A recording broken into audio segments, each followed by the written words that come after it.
ថាករណីធាតុកម្មខាងលើនេះគឺឡើងចេញពីការខ្ចីកបិតថ្នោតបាទហើយក៏ទៅទាហើយគេវិញទៅក៏កើតឡើងទៅជាករណីធាតុកម្មដែលបណ្ដាលឲ្យជនសង្ស័យហ្នឹងគឺសម្លាប់ទៅលើឪពុករបស់គាត់គិតរហូតមកដល់ឥឡូវនេះរយៈពេលប្រហែលឆ្នាំហើយគិតមកដល់ឥឡូវដូចជាចង់3ឆ្នាំហើយបង3ឆ្នាំហើយណាចាបងខ្ញុំសូមគោរពដល់លោកអ៊ំម៉ៅឋានិនពីចងាយផងឲ្យកូនចៅសូមឲ្យគាត់ជួយដោយសារតែរឿងដែលបានកើតហើយវាដូចថាយើងមិនមែនជាអ្នករៀនច្បាប់អីដែលដឹងពីច្បាប់ទេអញ្ចឹងមានតែពឹងច្បាប់វិញទេបងបាទអញ្ចឹងសូមឲ្យគាត់ជួយរកយុត្តិធម៌ឲ្យខ្ញុំផងបើតែថាជនបង្កបានជាប់ទោសមែនប៉ុន្តែនៅក្នុង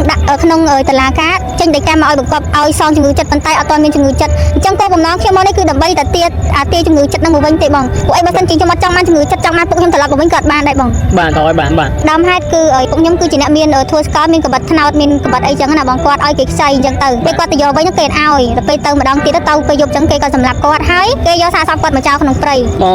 បាទបន្តទៀតមកគេក៏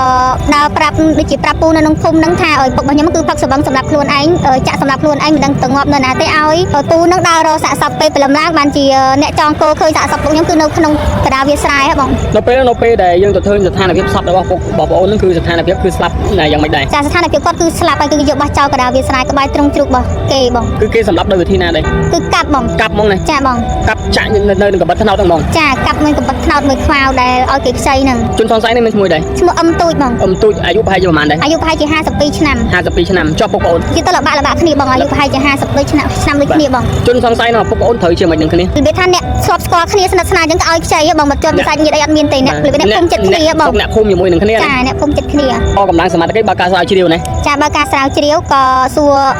អ៊ំទូចហ្នឹងតើអ៊ំទូចហ្នឹងក៏សារភាពថាគាត់បានធ្វើអញ្ចឹងមែនក្រោយមកក៏បានសម្លាប់សម្អាតនៅកន្លែងដែលគាត់សម្លាប់នឹងរួចរាល់គាត់ក៏លីសាកសពនឹងរបស់ចោលនៅកន្លែងត្រង់ជ្រូកហ្នឹងបងគាត់មានដឹងថាមុនឈានដល់ការសម្លាប់ឪពុករបស់ឯងគឺនៅពេលដែលគាត់ទៅទាអាកបិតថ្នោតហ្នឹងគឺគាត់មានការតោះពាក្យសម្ដីយ៉ាងម៉េចបើឈានដល់ការសម្លាប់គ្រាន់តែដឹងថា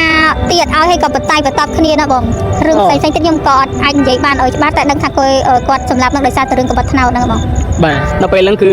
សម្រាប់ដោះស្រាយនៅក្នុងផ្នែកផ្លូវច្បាប់ដូចជាប្តឹងកាន់តុលាការរហូតដល់ពេលនេះគឺមានការដោះស្រាយយ៉ាងម៉េចហើយពេលដែលកើតហេតុហើយរយៈពេលបាន3ខែតុលាការចេញដីកាមកបង្គាប់ឲ្យឈ្មោះអ៊ំទូចនឹងសងជំងឺចិត្តបុកពុករបស់ខ្ញុំ25លានជាមួយនឹងការជាប់គុក12ឆ្នាំប៉ុន្តែរយៈពេលមកទល់សប្តាហ៍ថ្ងៃនេះគឺខ្ញុំមានតែលិខិតហ្នឹងទេអ្វីផ្សេងៗគឺខ្ញុំអត់ទទួលបានណាបងគឺទទួលបានតែដីកាហ្នឹងសម្រាប់សំណងផ្សេងៗគឺអត់ទទួលបានហើយដីកាហ្នឹងគឺវាស្ងាត់ទៀតទៅអត់មានទាន់ឃើញពេលខ្ញុំដាក់ពាក្យបណ្ដឹងសុំដីកាអនុវត្តទៅគឺបានតែដីកាអនុវត្តហ្នឹងទៅហើយលទ្ធផលចេញមកគឺអត់មានអីទៀតទេបងអត់មានអីទៀតទេចាអត់មានអីទៀតតែថាត្រូវធ្វើអីទៅមុខទៀតមិនដឹងក៏យើងមិនដឹងដែរព្រោះអីហ្នឹងជារឿងរបស់ច្បាប់តែដឹងថាបានតែដីកាឲ្យសុំអនុវត្តហ្នឹងទៅបានតែកាន់ដីកាអនុវត្តហ្នឹងទៀតបានអីមួយវិញទៀតទេបងឥឡូវនេះគឺបងអូនមានអីសំណុំពរទៅកាន់ផ្នែកច្បាប់ជាពិសេសគឺប្រព័ន្ធតុលាការគឺខេត្តកំពតដើម្បីផ្ដល់នៅភាពយុត្តិធម៌ជូនទៅកាន់ក្រុមគ្រួសារបងអូនឥឡូវនេះឪពុកបងអូនគឺបានស្លាប់បាត់ហើយជនសង្ស័យក៏បានជាប់ពន្ធនាគារដែរបាទប៉ុន្តែអ្វីដែលយើងមិនទាន់ទទួលបាននោះគឺសំណងគឺ25លានដែលតុលាការសម្រេចនៅក្នុងការឲ្យជនជាប់ចោតនោះបាទព្រោះអីជាប់គុកបាត់ហើយឥឡូវនេះបាទហៅថាជនជាប់ចោតហើយជនល្មើសហើយបាទក្រុមគ្រួសារជនល្មើសហើយក្រុមគ្រួសារជនល្មើសនោះដើម្បីឲ្យសងសំណងមកកាន់ក្រុមគ្រួសារបងប្អូននេះចាបងអើយសូមឲ្យតុលាការខេត្តកំពតជួយសាររើក្តីហ្នឹងវិញព្រោះអីវារៀងយូរដែរហើយសូមឲ្យគាត់ធ្វើតាមនៅដីកាដែលបានបញ្ជាក់ថាឲ្យជនបន្តនឹងសងមកខាងខ្ញុំ25លានណាបងហើយតែគាត់សងប៉ុណ្ណឹងឲ្យជួយពន្លឿនរឿងក្តីហ្នឹងព្រោះអីខ្ញុំអត់ដែររកអ្នកព័ត៌មានអត់ដែររកអីទេដោយសារតែគាត់ថាច្បាប់គាត់ចេះធ្វើការហើយបងអញ្ចឹងយើងអត់ចាំបាច់ទៅនេះទៀតដែរតែគាត់ក៏ហៅគឺយើងទៅហើយតែវាដូចយូរដែរហើយដូចជាអត់មានឃើញតណាតណៃអីសោះអញ្ចឹងអត់ខ្ញុំមកពឹងបងហ៎បងបាទទឹកពិសាហៃថេកដើម្បីសុខភាពលោកអ្នក